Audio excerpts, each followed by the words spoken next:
सारे गपा धनी दापा गरे गा मगरे गा गा सारे गप गरे सानी रे सानी पनी रे म पद पमरे पा मगरे सारे नी रे सा हे अखवा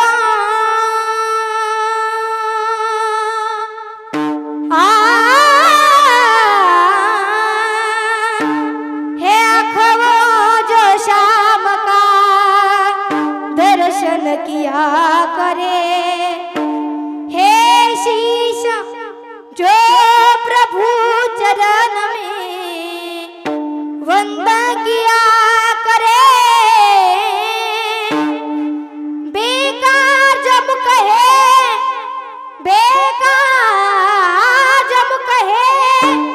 जो रे व्यर्थ बातों में मुख ही जो भगवान का सुमिरन किया करे हीरे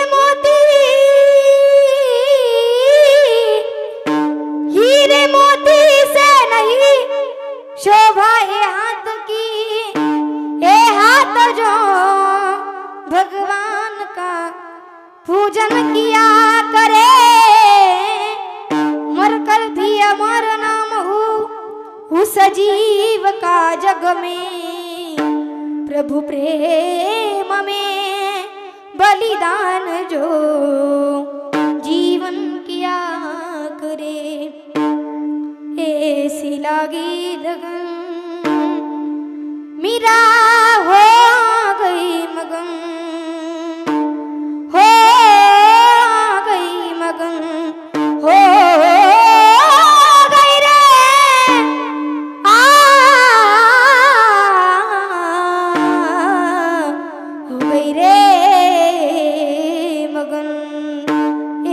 लागी लगन मेरा हो गई मगन ऐसी लागी लगन मेरा हो गई मगन वो तो गली गली हारी गाने लगी ऐसी लागी लगन मेरा हो गई मगन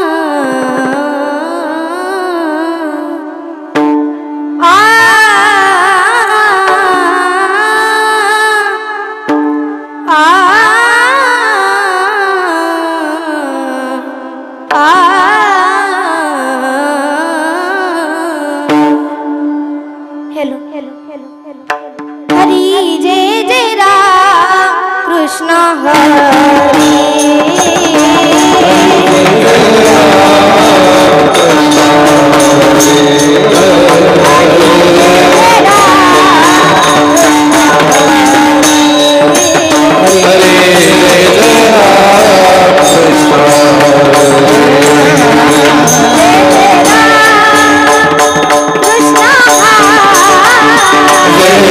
रूप पाहता लोचनी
आवड़े देवासी कोई का प्रकार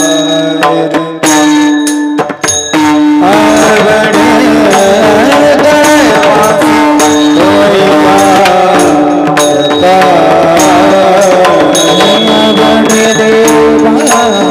आवड़े देवासी कोई का प्रकार आवड़े देवासी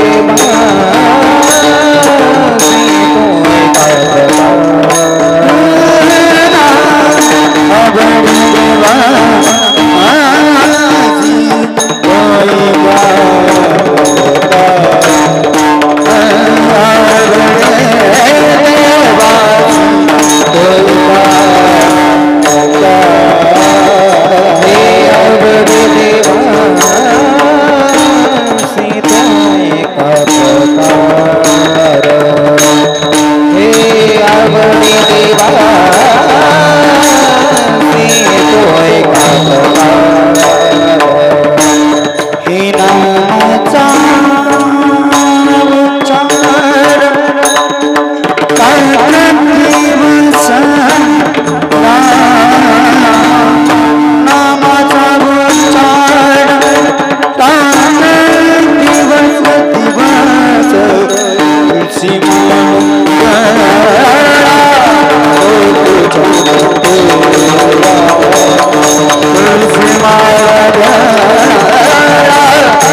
आवड़े देवासी कोई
प्रकार नामाचा उच्चार रात्रंदिन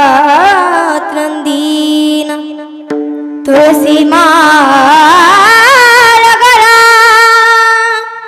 गोपी चंदन टिळा हृदयी कळवळा वैष्णवांचा आषाढी कार्तिकी पंढरीची वारी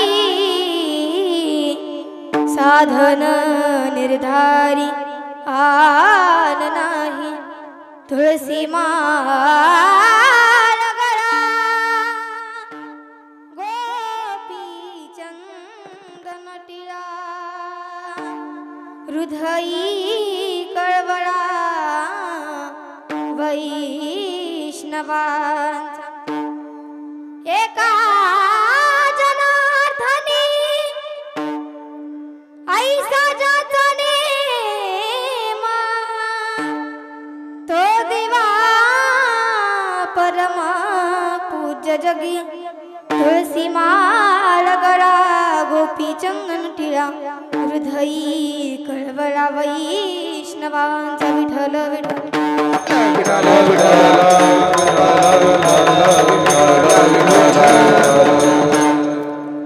रायगडी मंदिरी वसे माझा राया चरणी अर्पितो जन्मही काया जगदीश्वराशी जोडली जाची अजन्म ख्याती प्रथम वंदितो तुम्हा शिव छत्रपती महायोग पीठे तटे भीमरथ्या वरं पुंडरीकाय दातुं मुनीन्द्रे समागत्य तिष्ठन्तमानन्दकन्दं परब्रह्मलिङ्गं पांडुरंगकार प्रथम नमन पांडुरंगकार प्रथम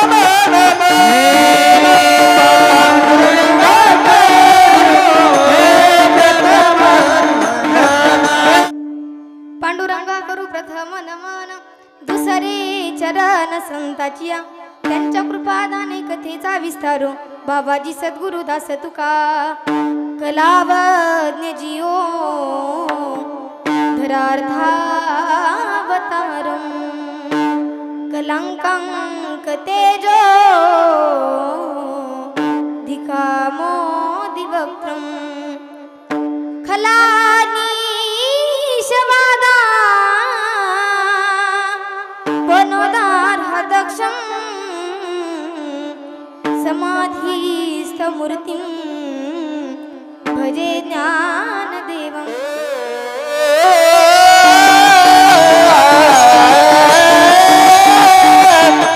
ओम नमो ज्ञानेश्वरा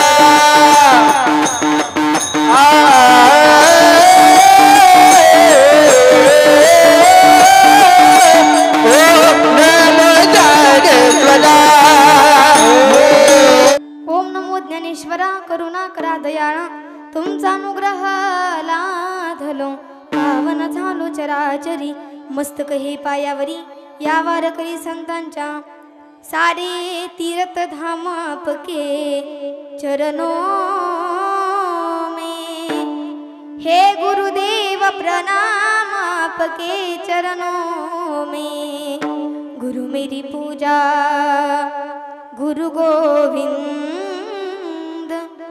गुरु मेरा पार ब्रह्म गुरु भगवंत गुरुर ब्रह्मा गुरुर विष्णु गुरुर्देव महेश्वरा गुरुर साक्षात परब्रह्मा तस्मै श्री गुरवे नमः संत स्वरूपाय नमः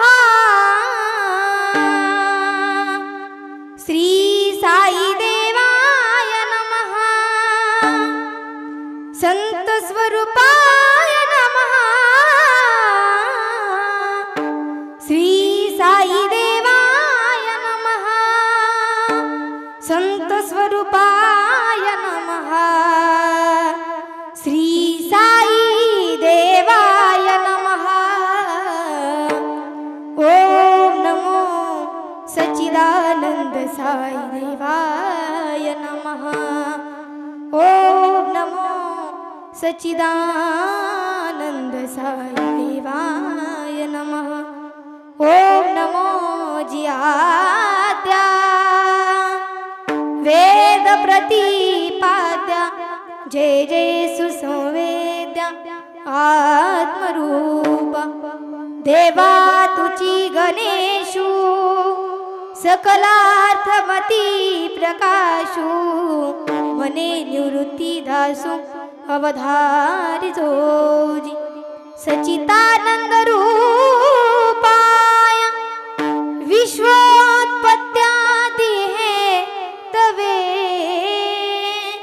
तापत्रय विनाशाय श्रीकृष्णाय वयं नमः यं प्रव्रजन्तमनुपेतमपेतकृत्यं द्वैपायनो विरह कातराजुहाव पुत्रेति तन्मयतया तर्वाभिनेदु स्तं सर्वभूतहृदयं मुनिमानतोऽस्मि जय जय श्री राधारमण जय जय नवल किशोरा जय गोपी चित्त चोर प्रभु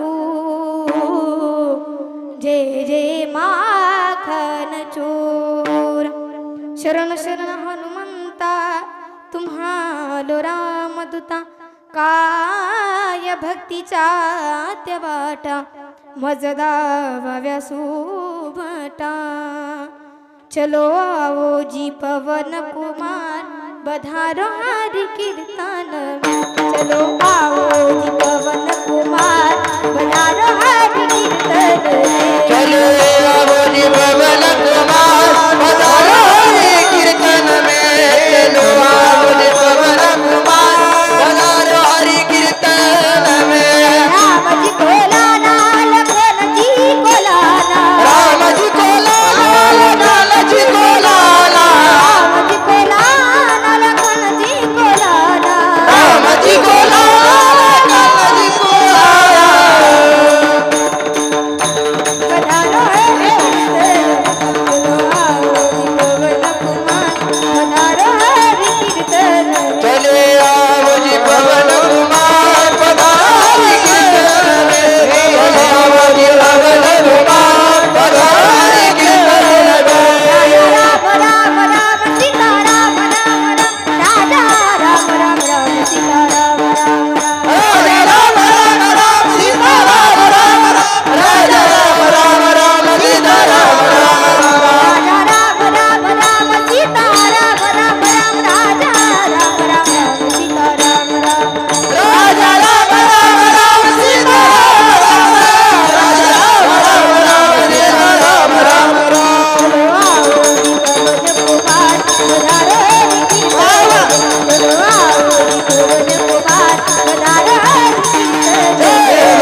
जी पवन कुमार बधारो हरि कीर्तन चलो आओ जी पवन कुमार बधारो हरि कीर्तन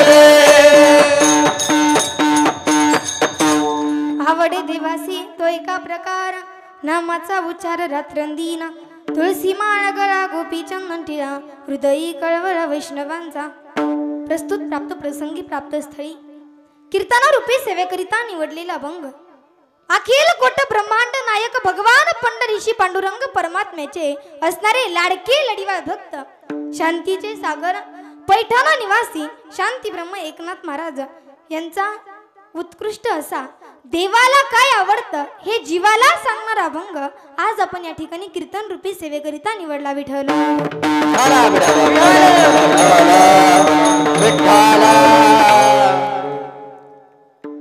या अभंगामध्ये शांती ब्रह्म एकनाथ महाराज देवाची आवड सांगतात देवाला काय आवडतं ते या अभंगामधून प्रतिपादन करतात तर त्या देवाला काय आवडतं आवडे देवासी तो एका प्रकार नामाचा उच्चार रात्रंदिन त्या देवाला काय आवडतं तर त्याच्याच नामाचं नामचिंतन केलेलं ही माझ्या देवाला आवडणारी गोष्ट आहे. आणखी देवाला काय आवडतं? तुळसी माळ गळा गोपी चंदन टिळा हृदयी कळवळा वैष्णवांचा.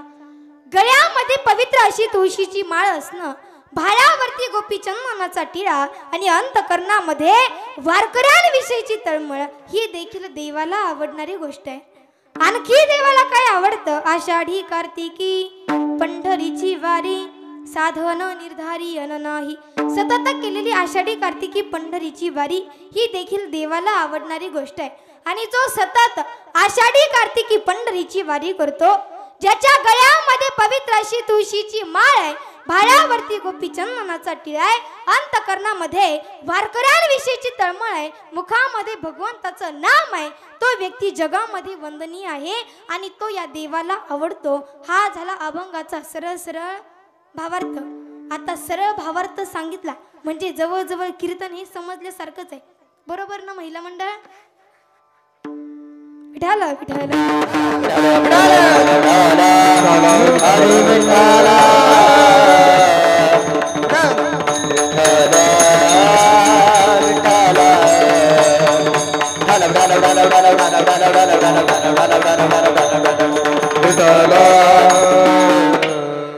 कार्यक्रमाचं आयोजन काय, कार्यक्रमाचं नियोजन काय, हे जरी सर्वांना ठाऊक असलं तरी प्रत्येक वक्त्याचं कर्तव्य आहे की कीर्तनाला सुरुवात करण्या अगोदर अल्पसाहा परिहार देणं. तर परात्पर परमेश्वर परमराज्य परमरसिक भक्तवांचल कल्पतरू भक्तवांचल दीनबंधू भगवान पंढरीशी पांडुरंग परमात्म्याच्या कृपेनं सर्व साधू संतांच्या कृपा आशीर्वादानं या ठिकाणी संत सावता महाराज मासिक पौर्णिमा या निमित्त या ठिकाणी कीर्तनाची सेवा आहे. तर खरं तर सांगायचं झालं, आजची जी पौर्णिमा आहे ती वट पौर्णिमा आहे. तर आपल्या हिंदू धर्मामध्ये, आपल्या भारतीय संस्कृतीमध्ये बऱ्याच प्रकारचे सण उत्सव आनंदाने अगदी उत्साहाने साजरे केले जातात. आणि ज्येष्ठ महिन्यामध्ये जी पौर्णिमा येते त्याला वट पौर्णिमा म्हणतात. आपण वट पौर्णिमा म्हणून आजची पौर्णिमा ही साजरी करतो.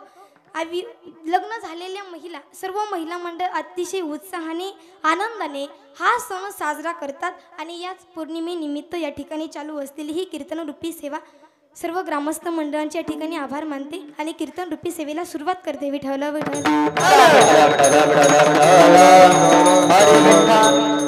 अभंग हा शांतीब्रह्म एकनाथ महाराजांचा आहे आणि या अभंगामध्ये शांतीब्रह्म एकनाथ महाराज सांगतात देवाला काय आवडतं. आता तसं जर विचार केला तर आपली ही भूमी भारताची भूमी आहे आणि या भारताच्या भूमीमध्ये भरपूर साधू संत होऊन गेले. आपली भारताची भूमी ही फार पवित्र भूमी आहे. धन्य ही भारतवर्षे धन्य यस्य परंपरा भारतीय जनधन्य धन्य यस्य संस्कृती पवित्रते कुळ पावन तो देश जेथे हरीचे दास जन्म घेती. या महाराष्ट्राच्या मातीमध्ये भरपूर साधू संत होऊन गेले. आपली संत मंडळी खूप मोठी आहे. तुकाराम महाराज असतील, एकनाथ महाराज असतील, नामदेव महाराज असतील, ही सगळी मंडळी आणि या सगळ्या संतांचं एकत्रीकरण करून संत श्रेष्ठ बहिणाबाई यांनी वारकरी संप्रदायाची इमारत उभी केली. संत कृपा झाली इमारत फळाली ज्ञान देवे रचिला पाया उभारिले देवालया नामतयाचा किंकर जेने केला विस्तार जनार्दन एकनाथ खांब दिला भागवत जनार्दन एकनाथ खांब दिला भागवत. बाकीचा अभंग राहू द्या, इथपर्यंत घ्या. जनार्दन एकनाथ खांब दिला भागवत या वारकरी संप्रदायाच्या इमारतीला भक्कम आधार देण्याचं काम कोणी केलं असेल तर शांतीचे सागर पैठण निवासी नाथ महाराजांनी केले. एखाद्याचा आधार बनणं एवढं सोपं नाहीये. घराची मजबूती, घर डगमगणार नाही हे कशावरती अवलंबून आहे तर त्या घराला आधार दिलेल्या त्या खांबावरती अवलंबून आहे. तसं वारकरी संप्रदायाचा खांब म्हणजे माझे नाथ बाबा आहेत. नाथांनी एवढं काही निर्माण केलं, एवढं काही निर्माण केलं की त्यांच्या वाणीमधून अमृत बाहेर आलं, ते या अमृताने या वारकरी संप्रदायाला न्हावून टाकलं. नाथांनी भारुडाची रचना केली, अभंगाची रचना केली, एकनाथ भागवताची रचना केली, रुक्मिणी स्वयंवर हा ग्रंथ लिहिला, कूट अभंगाची रचना केली. कूट अभंग म्हणजे डोक्यातच घुसणार नाही नेमकं कीर्तनकाराला काय सांगायचंय.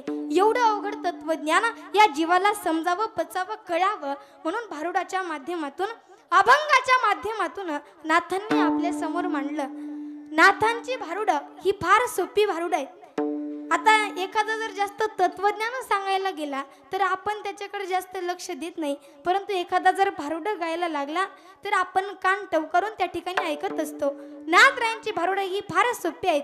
यडका मदान केवळ पंचानन, यडका मदान केवळ पंचानन, केवळ पंचानन, यडका मदान केवळ पंचानन, केवळ पंचानन, यडका मदान केवळ पंचानन, यडका मदान केवळ पंचानन, यडका मदान केवळ पंचानन. शेजारीनं घर नाही केलं गावयो, या शेजारीनं घर नाही केलं गावयो, मला पंढरीला नेलं गावयो, मला पंढरीला नेलं गावयो, शेजारीला पंढरीला नेलं गावयो, मला पंढरीला नेलं गावयो. नाथरायांची भारुडं ही फार सोपी भारुडं आहेत. एखादा म्हणत असेल माझ्या चेहऱ्यावरती कधी प्रसन्नता राहत नाही, मला कधी हसूच येत नाही, असं जर असेल ना तर त्याच्याही चेहऱ्यावरती हसू उमलतं. नाथरायांच्या भारुडाचा तो परिणाम आहे. नाथांनी एवढं काही निर्माण केलं आणि असे असणारे अधिकार संपन्न नाथ महाराज. आता त्यांच्या जीवनाचा जर आपण विचार केला तर त्यांच्या जीवनामध्ये आपल्याला त्रिवेणी संगम आढळून येतो. नाथ महाराज हे शांत आहेत, श्रीमंत आहेत आणि संत आहेत. शांत, श्रीमंत आणि संत हा त्रिवेणी संगम त्यांच्या जीवनामध्ये आहे. त्यांना शांतीचे सागर पैठण निवासी नाथ महाराज असं म्हटलेलं आहे. नाथ महाराजांचा अधिकार महिमा सामर्थ्य सांगेन मी तुम्हाला. नाथ महाराजांचा अधिकार जर आपण पाहायला गेलं तर जगाच्या मालकानं 1 वर्ष नाही, 2 वर्ष नाही, 10 वर्ष नाही तर 36 वर्ष त्या ठिकाणी चाकरी केली, काम केलं, कावडीने पाणी भरलं. आता मला सांगा, नाथ महाराजांच्या घरी जगाच्या मालकानं त्या ठिकाणी 36 वर्ष कावडीने पाणी भरलं. आपल्या फ्रीज मध्ये एखादी पाण्याची बॉटल भरून आणून ठेवतात का देव? महिला मंडळ ठेवतात का तुमच्या फ्रीज मध्ये पाणी आणून? भगवंत बोलता येतं का तुम्हाला? बोलता येतं का तुम्हाला? जोपर्यंत तुम्ही बोलत नाही तोपर्यंत मी पण बोलत नाही. मला सांगा, भगवंत आपल्या फ्रीज मध्ये पाण्याची बॉटल भरून आणून ठेवतात का? नाही ठेवत. किंवा आपल्या पाण्याच्या टाकीमध्ये एखाद्या ग्लास भरून पाणी आणून टाकतात का? नाही टाकत. येतच नाहीत आपल्याकडं. का? कारण की नाथांसारखी भक्ती, नाथांसारखं समर्पण आपल्याकडं नाहीये. अरे जगाचा बाप नाथरायांच्या घरी राबतोय, त्यांचा अधिकार काही सामान्य आहे का? द्वारकेची मूर्ता एकनाथ घरी, द्वारकेची मूर्ता एकनाथ घरी, द्वारकेची मूर्ता एकनाथ घरी, द्वारकेची मूर्ता एकनाथ घरी. हरी वाहे हरी कावडीने, हरी वाहे हरी कावडीने, श्रीखंड्या चंदन उघडली करी, श्रीखंड्या चंदन उघडली करी. अरे माने माया हरी कावडीने, माने माया कावडीने, श्रीखंडा चंदन उघडले करे, श्रीखंडा चंदन उघडले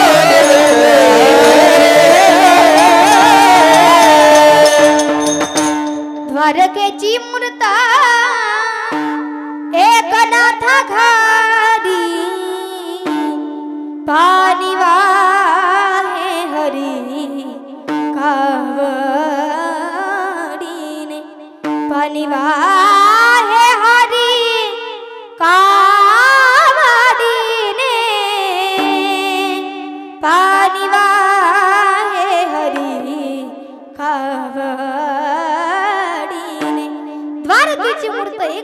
घरी पाणी वाये हरी कावडीने जगाच्या मालकानं 1 वर्ष नाही 2 वर्ष नाही 10 वर्ष नाही तर 36 वर्ष त्या ठिकाणी चाकरी केली, काम केलं, कावडीने पाणी भरलं. परंतु तुम्हाला माहितीये का, देवाचाही एक स्वभाव आहे, हा फुकट कुणाच्या घरी राबत नाही. गेसी तेव्हा देसी ऐसा आससी उदार.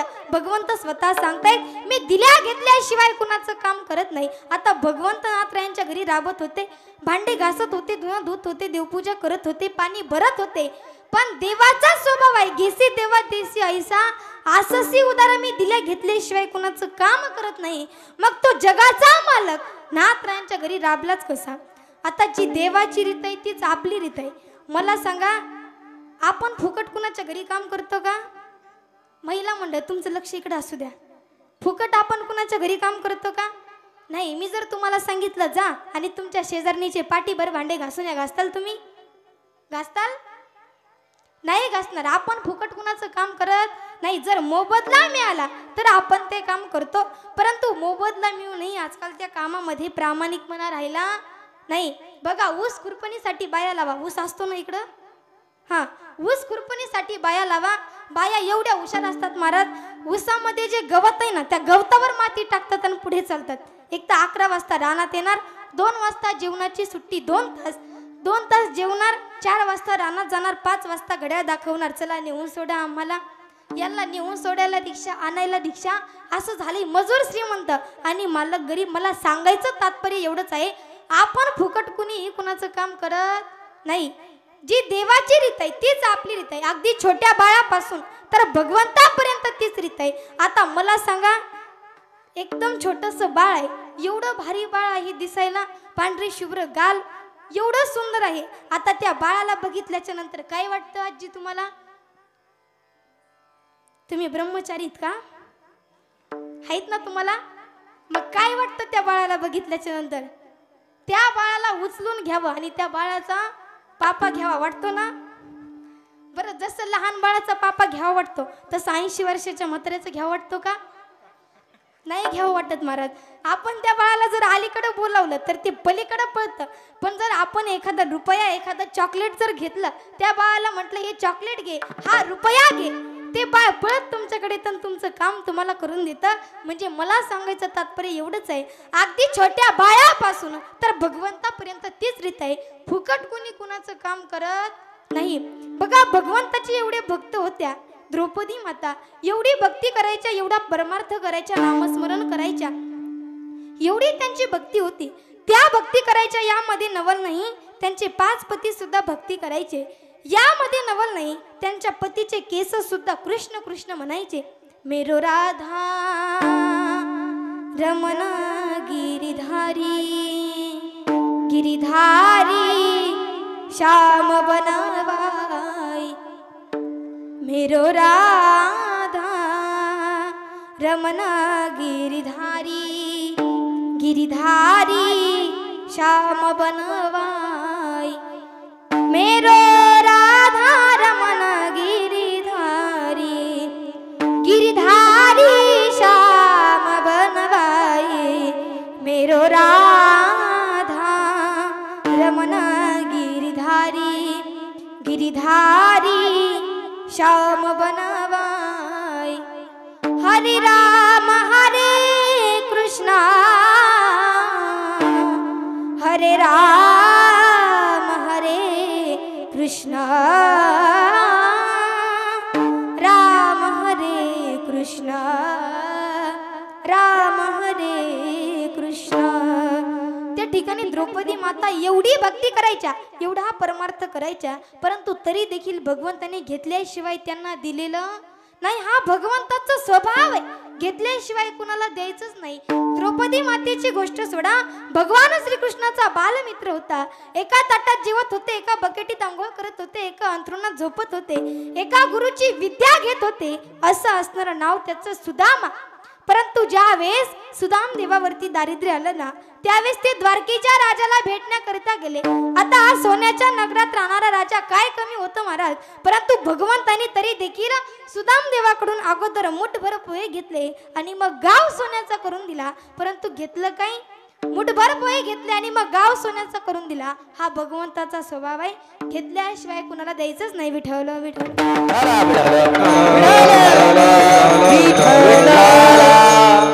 मग भगवंत नाथरायांच्या घरी राबलेच कसे? याला कारण आहे म्हणजे नाथरायांची भक्ती. आता बघा, भगवंत नाथरायांच्या घरी राबले, परंतु कौतुक एका गोष्टीच आहे. भगवंत नाथरायांच्या घरी राबले, परंतु त्यांना दिलेला शब्द पूर्ण केला. कुणी कुणाला शब्द दिला होता तर नाथरायांचे पूर्वज भानुदास महाराज यांनी ज्या वेळेस विजयनगरला गेलेला देव पुन्हा पंढरपूर मध्ये वापस आणला. विजयनगरचा राजा कृष्णदेवराय ज्यावेळेस पंढरपूर मध्ये आला, भगवंताचं दर्शन घेतलं, भगवंताचं रूप बघितलं आणि म्हणू लागला, रूपे सुंदर सावळागे माये, सावळागे माये. भगवंताचं रूप बघितलं आणि भगवंताला म्हटलं, भगवंता तू मला एवढा आवडलास, तुला बघितल्याच्या नंतर असं वाटतं संपूर्ण राज्य तिकडे टाकून द्यावं आणि तुझ्या चरणाजवळ बसावं. भगवंता तू माझ्या बरोबर चल. नाही म्हणे. भगवंत म्हटले, नाही मला हे शक्य नाही. नाही भगवंता तुला यावंच लागेल. नाही मला हे शक्य नाही. भगवंता तू जर आला नाहीस तर याच ठिकाणी मस्तक आपटून प्राण सोडून देईल. आता त्या ठिकाणी भक्ताकरिता भगवंताची काहीही करण्याची तयारी असते. भगवंत त्या ठिकाणी गेले आणि गेल्याच्या नंतर भगवंताला आता त्या ठिकाणी सोन्याच्या ताटामध्ये जेवण होतं. आता राजाच्या दरबारामध्ये राहिला सोन्याच्या ताटात जेवण होतं, परंतु भगवंताला त्या ठिकाणी करमेना का? कारण की भगवंताला या ठिकाणी साधे भोळे वारकरी बघण्याची सवय होती. भगवंताला त्या ठिकाणी करमत नव्हतं. भगवंत उदास राहायचे. वारकऱ्यांना देखील इकडे करमत नव्हतं. पंढरीची वारी जवळ आली आहे. सर्व वारकरी त्या ठिकाणी वारी करता निघाले. सर्व वारकऱ्यांना भगवंताला भेटण्याची इच्छा आहे. भगवंताला त्या ठिकाणी करमत नाही, वारकऱ्यांनाही करमत नाही. काय करावं? भगवंताला भेटायचंय. त्या ठिकाणी आस लागली आहे. सर्व वारकरी त्या ठिकाणी म्हणत होते, पांडुरंगा विठ्ठला माय बापा विठ्ठला,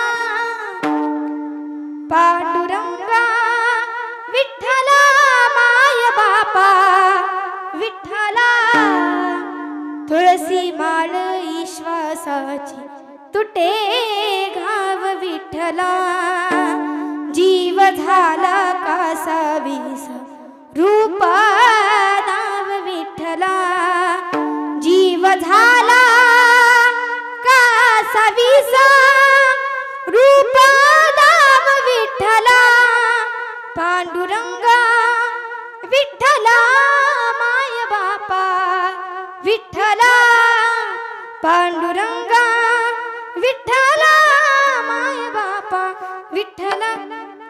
सर्व वारकऱ्यांना देखील आशा लागली होती की त्या भगवंताचं दर्शन कधी होईल, त्या भगवंताला कधी भेटेल. त्यावेळेस वारकऱ्यांची चर्चा चालू झाली आणि त्यामधून भानुदास महाराज उठले. भानुदास महाराज उठले आणि म्हटले, बघतो मी प्रयत्न करतो, भगवंताला घेऊन येतो. भानुदास महाराज गेले, भगवंताला घेऊन आले. त्या ठिकाणी भगवंताला घेऊन आले आणि विटेवरती उभं केलं. त्यावेळेस सर्व वारकऱ्यांना आनंद झाला. वारकरी त्या ठिकाणी म्हणू लागले, लावण्याचा गाभा त्रैलोक्याची शोभा, विटेवरी उभा पंढरी. सर्व वारकऱ्यांना आनंद झाला, भगवंतालाही आनंद झाला.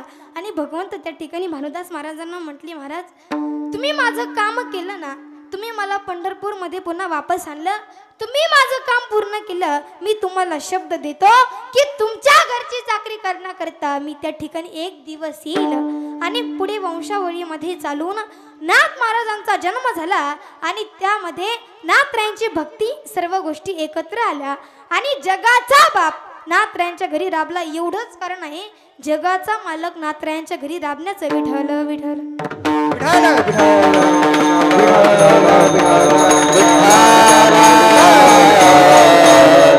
आणि असे असणारे अधिकार संपन्न नाथ महाराज यांच्याकडे एक साधक आला आणि म्हटलं, महाराज मी माझी आवड पूर्ण करायला जातो, परंतु आवडच पूर्ण होत नाही.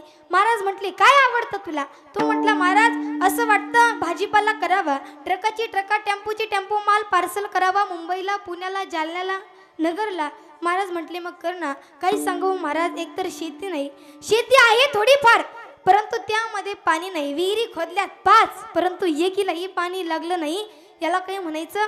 आपण आपली आवड पूर्ण करायला जातो, परंतु आपली आवड त्या ठिकाणी पूर्ण होत नाही. नाथ महाराज त्या ठिकाणी त्या साधकाला सांगतात, अरे दादा, तुला तुझी आवडच पूर्ण करायची आहे ना, तर तू एक काम कर. तुला तुझी आवडच पूर्ण करायची आहे ना, तर तू एक काम कर. तुला काय आवडतं ते बघू नको, त्या जगाच्या मालकाला काय आवडतं ते बघ, त्याची आवड पूर्ण कर. तुझी आवड पूर्ण झाल्याशिवाय राहणार नाही. तो साधक म्हटला, काय आवडतं त्या जगाच्या मालकाला? हेच महाराज अभंगाच्या प्रथम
त्या देवाला काय आवडतं तर त्याच्याच नामाचं नामचिंतन केलेलं ही माझ्या देवाला आवडणारी गोष्ट आहे.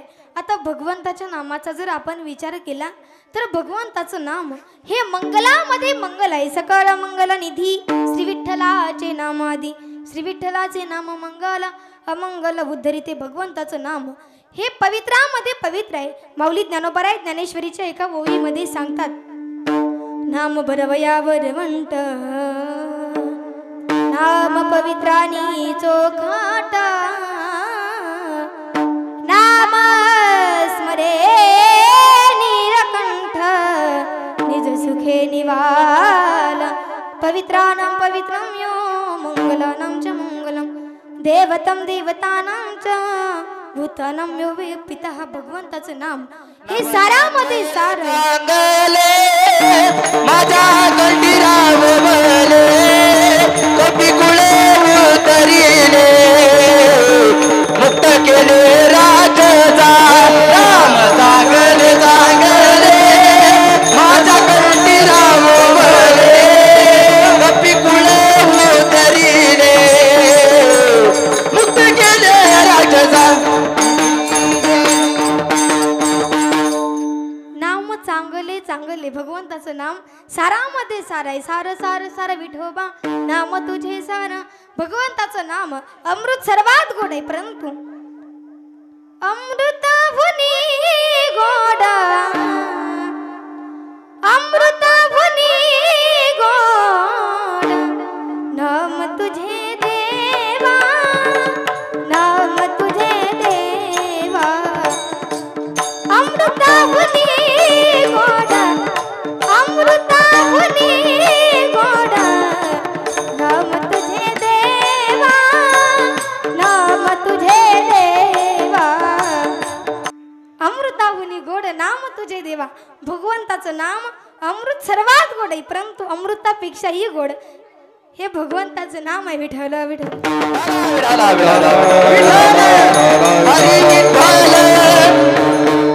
गगन सर्वात मोठे परंतु गगनापेक्षाही मोठं भगवंताचं नाम आहे ज्ञानदेव पुसे निवृत्तीशी चाड गगना हुनिवाड नाम आहे एवढं भगवंताचं नाम श्रेष्ठ आहे किती श्रेष्ठ आहे नाम तुझे रे नाम तुझे रे नाम तुझे रे नारायणा नाम तुझे रे नाम तुझे रे नाम तुझे रे नारायणा नाम तुझे नाम तुझे नाम तुझे नारायण नाम तुझे नाम तुझे नाम तुझे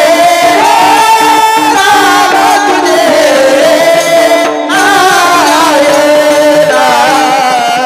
होडी पाषाणाला पाना होडी पाषाणाला पाना पाषाणाला पाना नाम तुझे रे नाम तुझे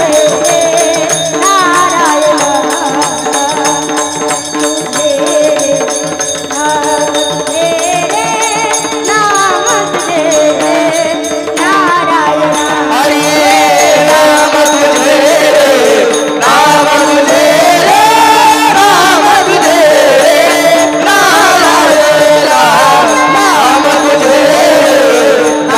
तुझे नाम तुझे नारायण नाम तुझे नाम तुझे नाम तुझे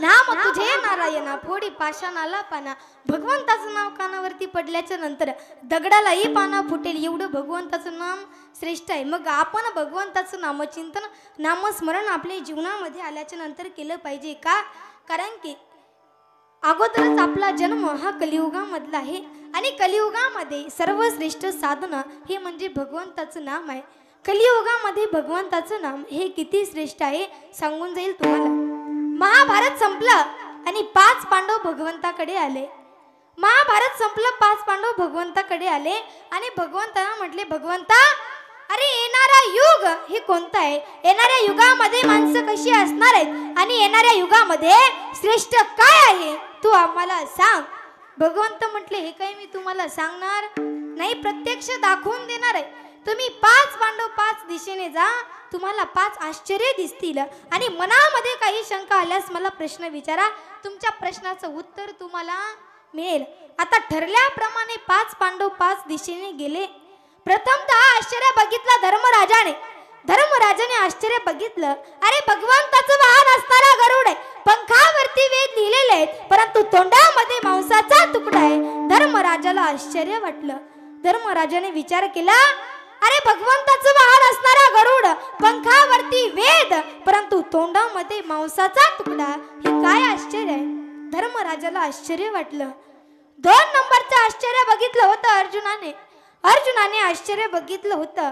नुकतीच वेलेली गाय आहे आणि त्या गायीच्या वासराला साधं उठून उभं देखील राहता येत नव्हतं, परंतु जसं गायीचं वासरू उठून उभं राहिलं त्याने आपल्या जन्मदात्या आईला लात मारली. अर्जुनाला आश्चर्य वाटलं. 3 नंबरचं आश्चर्य बघितलं होतं भीमदादाने. भीमदादाने आश्चर्य बघितलं. 2 तोंडाचा हत्ती. भीमदादाने विचार केला, एवढं मोठं महाभारत घडलं, परंतु त्यामध्ये मी काही 2 तोंडाचा हत्ती बघितला नाही, मग हे काय आश्चर्य आहे. भीमदादाला आश्चर्य वाटलं. 4 नंबरचं आश्चर्य बघितलं नकुलाने. नकुलाने आश्चर्य बघितलं होतं. अगदी शेजारी शेजारी 2 विहिरी आहेत, अगदी जुळ्या बहिणीसारख्या 2 विहिरी आहेत. 1 इंच त्या दोघींमध्ये अंतर आहे, परंतु फरक मात्र एवढा आहे, एकीचं पाणी अगदी तुडुंब भरून चाललंय, खारट आहे, एकीचं पाणी अगदी तळाशी आहे, पण ते गोड आहे. नकुलाला आश्चर्य वाटलं. 5 नंबरचं आश्चर्य बघितलं होतं सहदेवाने. सहदेव रस्त्याच्या कडेनं चालले होते. जात असताना डोंगर लागला.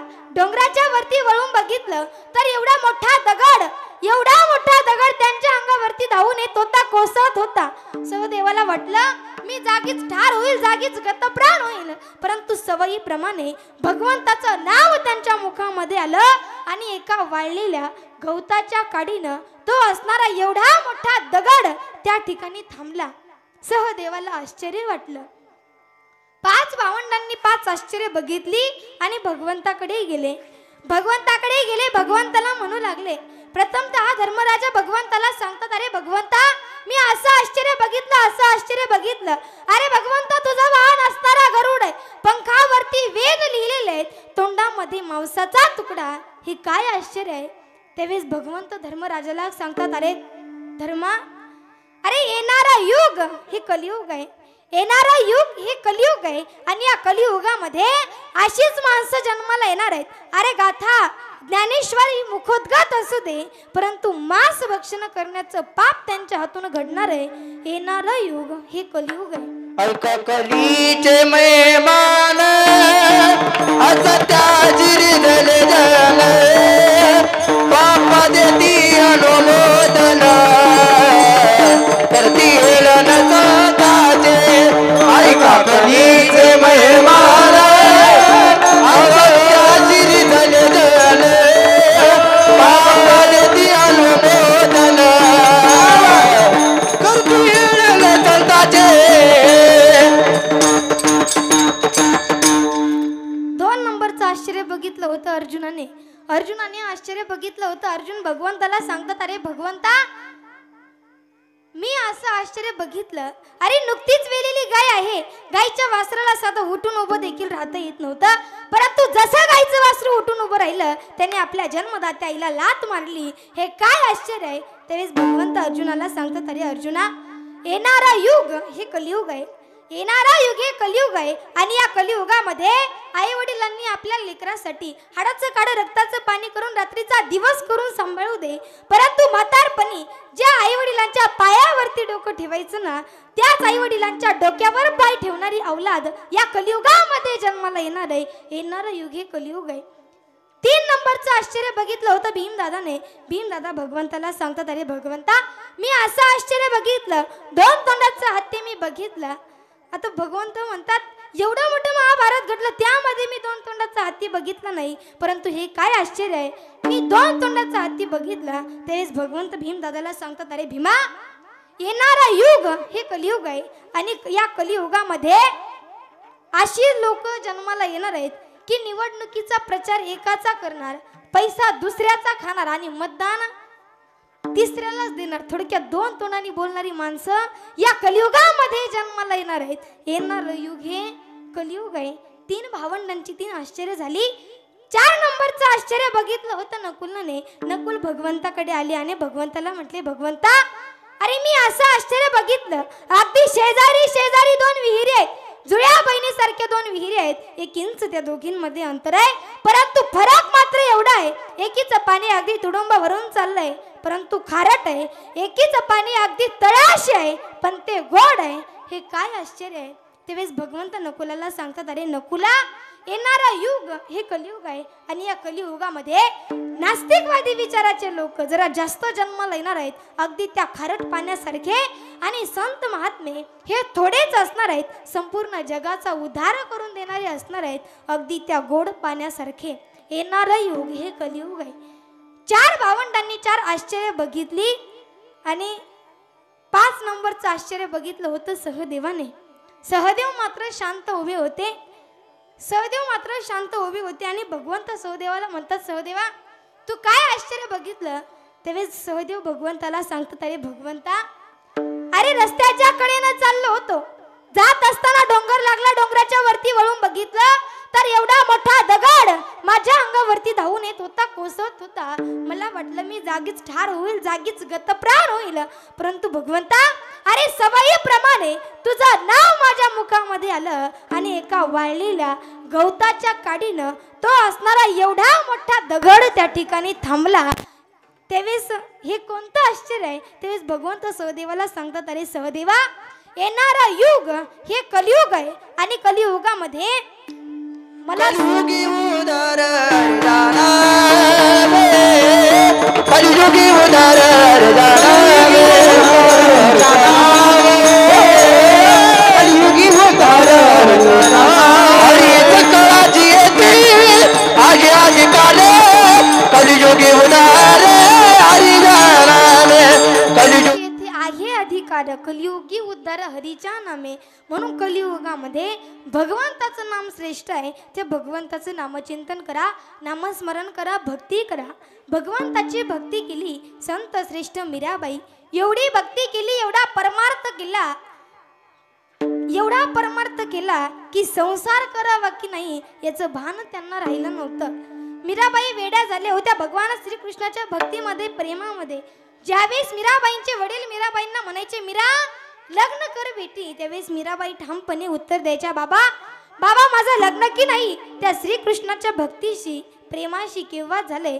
एवढ्या वेड्या झाल्या होत्या. गळ्यामध्ये विना, पायामध्ये घुंगरू बांधून गल्लोगल्ली नाचत त्या ठिकाणी भजन करत होत्या. मीरा नाची रे, मीरा नाची रे, पग घुंगरू बांध मीरा नाची रे. एवढ्या वेड्या झाल्या होत्या आणि तेच भजन आपल्यालाही करायचे.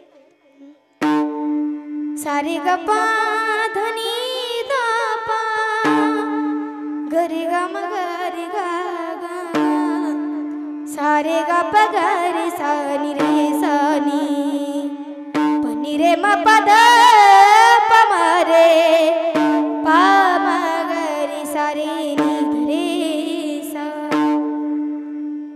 हे अखवा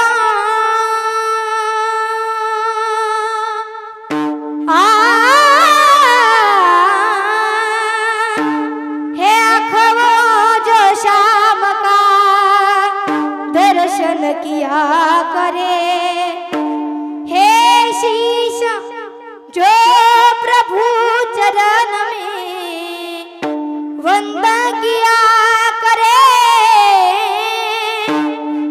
बेकार जब कहे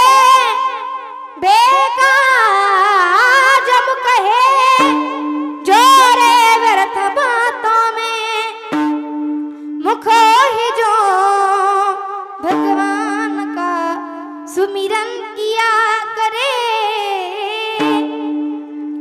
हीरे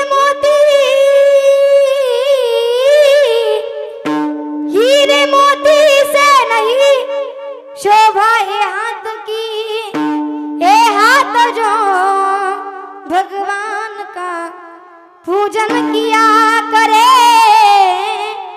मरकर भी अमर नाम हो उस जीव का जग में, प्रभु प्रेम में बलिदान जो जीवन किया करे.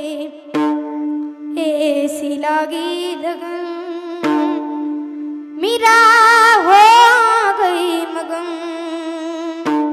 हो गई मगन, हो गई रे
मीरा हो गई मगन. मीराबाई एवढ्या भगवान श्रीकृष्णाच्या भक्तीमध्ये वेड्या झाल्या होत्या की संसार करावा की नाही. विठाला विठाला याचं भान त्यांना त्या ठिकाणी राहिलं नव्हतं. मग आपणही भक्ती केली पाहिजे, परमार्थ केला पाहिजे, नामस्मरण केलं पाहिजे, नामचिंतन केलं पाहिजे, आणखी भगवंताची भक्ती केली. भगवान श्रीकृष्णाच्या काळामध्ये गोपिकांची देखील तेवढीच भक्ती होती, तेवढाच भाव होता, तेवढाच परमार्थ होता. बघा, ज्यावेळेस भगवान श्रीकृष्ण परमात्म्याचा जन्म झाला त्यावेळेस सर्व गवळणी, सर्व गोपिका त्या ठिकाणी भगवंताला बघण्याकरता येऊ लागल्या. आणि एक गवळण त्या ठिकाणी म्हणते, मी भगवान श्रीकृष्णाचं रूप बघितलं आणि माझं भान हरपून गेले. मैं तो सुध बुध खोई तेरे प्यार में, मैं तो सुध बुध खोई तेरे प्यार में, सब कुछ भूल गई तेरे संसार में. दीप लगा के ज्योत जला दे, दीप लगा ज्योत जला दे, चरणों में ले ले मुरली वाले, ओ वाले, मुरली वाले, ओ बंसी वाले, मुरली वाले, बंसी वाले, मुरली वाले, बंसी वाले.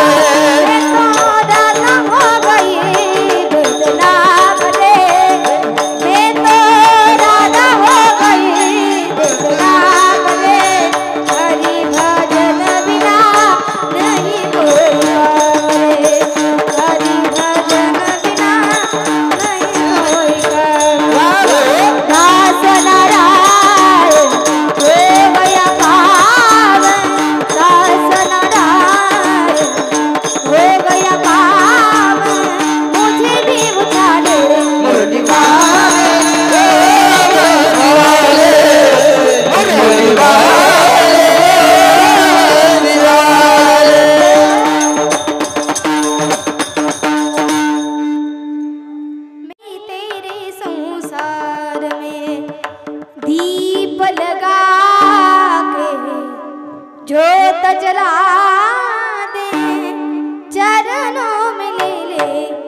गोपिकांची देखील तेवढीच भक्ती होती. मग आपणही भक्ती केली पाहिजे, नामस्मरण केलं पाहिजे, नामचिंतन केलं पाहिजे.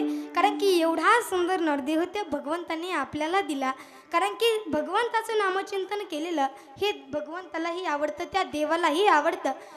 म्हणून त्याचंच नामचिंतन केलेलं ते देवाला आवडतं. आणखी देवाला काय आवडतं? महाराज अभंगाच्या दुसऱ्या चरणामध्ये तुळसी माळ गळा गोपी चंदन,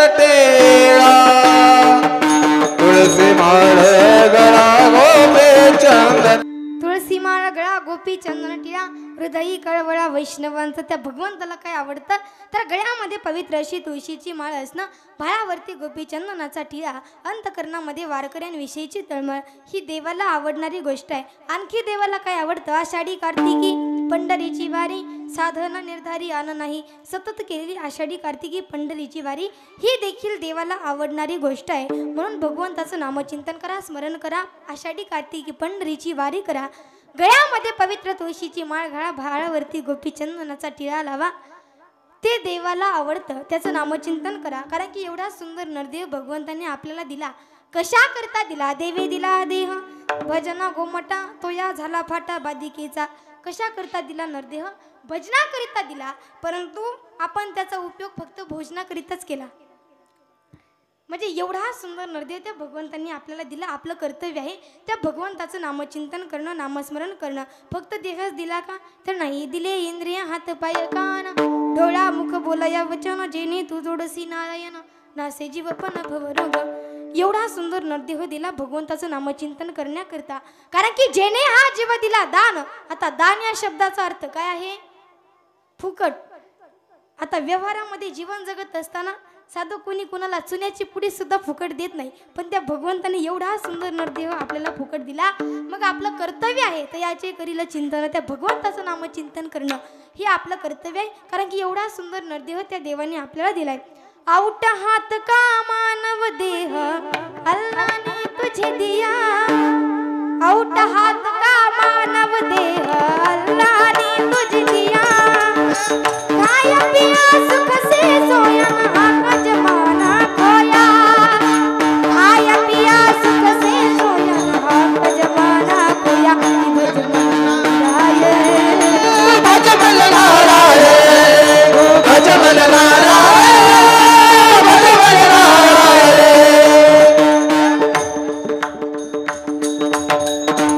आउट हात का मानव देव भगवान ने तुझे दिया. एवढा सुंदर नरदेव भगवंताने दिला. आपलं कर्तव्य आहे त्याचं नामचिंतन करणं. आता मला सांगा, आपल्याला भगवंताने एक पार्ट जरी कमी दिला तर किती फजिती होते सांगून जाईल तुम्हाला. मला सांगा, महिला मंडळ पुरुष वर्ग लक्ष इकडे द्या. 5 मिनिटात कीर्तन सोडणार आहे, फक्त लक्ष इकडे द्या. मला सांगा, जर भगवंतांनी आपल्याला 2 कानच दिले नसते तर मला सांगा चष्म्याच्या दांड्या कुठे अडकवल्या असत्या? बोलता येतं ना तुम्हाला? कीर्तन संपलं तरी तुम्ही बोलले नाही शेवटपर्यंत. मला सांगा, जर भगवंताने आपल्याला 2 कानच दिले नसते तर चष्म्याच्या दांड्या कुठे अडकवल्या असत्या? जाऊ दे, चष्मा काही सगळ्यालाच नसतो. कोरोना आला, मास्क कुठे अडकवलं असतं? म्हणजे सगळी काळजी भगवंताला आहे. सर्व इंद्रिय व्यवस्थित दिले, जिथल्या तिथं दिले. एक जरी पार्ट भगवंताने आपल्याला कमी दिला तरी किती मोठी फजिती होते सांगून जाईल तुम्हाला. असंच एक मेंढपाळ होता आणि मेंढ्या चारत चारत जंगलामध्ये गेला. आता जो मेंढपाळ होता तो बहिरा होता. त्याला काही ऐकायला येत नव्हतं, त्याला काहीच ऐकायला येत नव्हतं. तो बहिरा होता. आता मेंढ्या चारत चारत जंगलामध्ये गेला आणि जंगलामध्ये गेल्याच्या नंतर झाडाखाली एका गाढ झोप लागली. आता गाढ झोप लागली, झोपेतून उठून बघतो तर काही आपल्या मेंढ्या त्या ठिकाणावरून गायब. मग आता काय करावं, मेंढ्यांना शोधू लागला. परंतु त्याला तेवढ्यात एक शेतकरी दादा दिसले. त्यांनी आवाज दिला. ते शेतकरी दादा ज्वारीच्या पाखरांना हाणत होते. त्यांनी आवाज दिला, विचारला, का हो शेतकरी दादा, माझ्या मेंढ्या तुम्ही बघितल्यात का? आता शेतकरी दादा, ज्या शेतकरी दादाला विचारलं ते शेतकरी दादा देखील बहिरेच होते. त्यांनाही ऐकायला येत नव्हतं. मग शेतकरी दादाने काय केलं, शेतकरी दादाने सहज एका पाखराला खडा फेकून मारला. याला वाटलं शेतकरी दादाने कदाचित मौन धरलं असेल, आपल्याला दिशा दाखवून दिली, आपण त्या दिशेने जाऊ. आता हा त्या दिशेने गेला. योगायोग याला याच्या मेंढ्या देखील त्या ठिकाणी सापडल्या. परंतु मेंढ्या सापडल्याने विचार केला की आपल्या एवढ्या मोठ्या मेंढ्या शेतकरी दादाने आपल्याला सापडून दिल्या, मग आपण त्यांना काहीतरी बक्षीस द्यायला पाहिजे. मग आपल्याकडे आहे एक मोडकी मेंढी, ती आपण त्यांना बक्षीस म्हणून देऊ. मोडकी बरं का, चांगलं कोणी कोणाला दान देत नसतं. आता हा मोडकी मेंढी येऊन शेतकरी दादाकडे गेला आणि शेतकरी दादाला म्हटला, का हो शेतकरी दादा, माझ्या मेंढ्या तुम्ही सापडून दिल्या, त्याबद्दल मी तुम्हाला ही मोडकी मेंढी देतो, बक्षीस म्हणून देतो, तुम्ही घ्या. आता शेतकरी दादाने मेंढ्या सापडून दिल्याच नव्हत्या. शेतकरी दादा म्हणतात, मी तुझी मेंढी मोडलीच नाही तर भरून कस काय देऊ? आता हा म्हणता, बक्षीस घ्या. नाही म्हणे, मी मोडलीच नाही तर भरून कस काय देऊ? आता दोघांचे जोराजोरात भांडण त्या ठिकाणी चालू झाले आणि तेवढ्यात तिकडून एक घोडेस्वार दादा आले. आता ते देखील बहिरेच होते, त्यांनाही ऐकायला येत नव्हतं. पहिला सांगतो घोडेस्वार दादा, याने माझ्या मेंढ्या सापडून दिल्या, त्याबद्दल मी याला एक मोडकी मेंढी बक्षीस देतो, हा घेत नाही. दुसरा म्हणतो घोडेस्वार दादा, मी याची मेंढी मोडलीच नाही तर भरून कस काय देऊ? आता घोडेस्वार दादा देखील बहिरेच होते. ते म्हणतात, माझे वडील असताना या घोड्याचा सौदा मला 70,000 रुपयाला करून दिला, हा घोडा मला घेऊन दिला आणि तुम्ही म्हणताय चोरीचा घोडा आहे? नाही नाही, मी हे मान्यच करू शकत नाही. आता तिघांचे जोराजोरात भांडण चालू झाले आणि भांडण मिटवण्यासाठी ते गेले गावच्या पोलीस पाटलाकडे. आता आपल्या गावामध्ये भांडण लागल्यावर तुम्ही कुठे जाता? पोलीस पाटलाकडे जाता का? ते पण गेले पोलीस पाटलाकडे. आता ज्या पोलीस पाटलाकडे गेले तो देखील बहिराच होता, त्यालाही ऐकायला येत नव्हतं. आणि नेमकं 1 महिनाभर आधी त्यांनी आपल्या 2ही बायका घराबाहेर काढून दिलेल्या होत्या. आता हे तिघं जातात. पहिला म्हणतो, पोलीस पाटील, यांनी माझ्या मेंढ्या सापडून दिल्या, त्याबद्दल मी याला एक मोडकी मेंढी बक्षीस देतो, हा घेत नाही. दुसरा म्हणतो, पोलीस पाटील, मी तुमच्याकडे जवळजवळ 4 ते 5 वर्ष राहिलो, कोंबड्याचं राखण केलं, कुणाच्या कोंबडीचं पिल्लू सुद्धा मोडलं नाही, हा म्हणतो माझी मेंढी मोडली. नाही नाही, मी हे मान्यच करू शकत नाही. तिसरा म्हणतो, पोलीस पाटील, या घोड्याचा सौदा मला तुम्हीच करून दिला. 70,000 रुपयाला हा घोडा तुम्ही मला घेऊन दिला आणि हे दोघं म्हणतायत हा चोरीचा घोडा आहे. नाही नाही, मी हे मान्यच करू शकत नाही. आता पोलीस पाटलांनी तिघांचं हे ऐकून घेतलं आणि त्याला वाटलं हे आपल्या बायकांविषयीच काहीतरी बोलतायत. तो रागाने तटकन उठला आणि म्हटला, तुम्ही तिघाच काय, अख्खं गाव जरी आलं तरी एकीला सुद्धा घरात घेणार. म्हणजे एक पार्ट कमी दिला तर अख्खं गाव कामाला लागलं. मग आपल्याला सर्व इंद्रिय व्यवस्थित दिलेत, जिथल्या तिथं दिलेत. मग आपलं कर्तव्य आहे त्या भगवंताचं नामचिंतन करणं, नामस्मरण करणं. सर्वांनी एकदा हात वरती घ्या.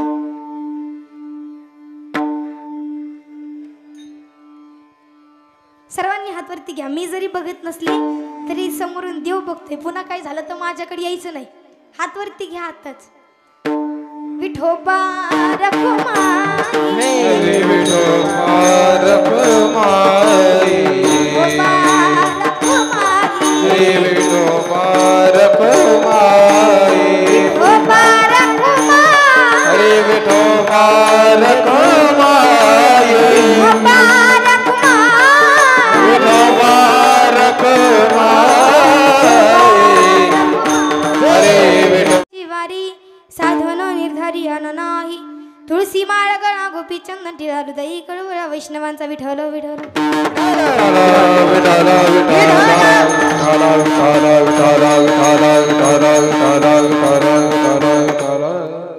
असो, कीर्तनाची नियोजित वेळ या ठिकाणी संपलेली आहे. जाता जाता एवढंच सांगेल की भगवंताचं नामचिंतन करा, नामस्मरण करा. गळ्यामध्ये पवित्र अशी तुळशीची माळ घाला, भाळावरती गोपीचंदनाचा टिळा लावा, अंतकरणामध्ये वारकऱ्यांविषयीची तळमळ ठेवा. आषाढी कार्तिकी पंढरीची वारी करा, कारण की जो हे सतत करतो, आषाढी कार्तिकी पंढरीची वारी जो सतत करतो, ज्याच्या गळ्यामध्ये पवित्र अशी तुळशीची माळ आहे, भाळावरती गोपीचंदनाचा टिळा आहे, अंतकरणामध्ये वारकऱ्यांविषयीची तळमळ आहे, मुखामध्ये भगवंताचं नाव आहे, तो व्यक्ती जगामध्ये वंदनीय आहे. तो देवाला आवडतो. नाथ महाराज शेवटच्या चरणात सांगतात, एक जनार्दनी ऐसा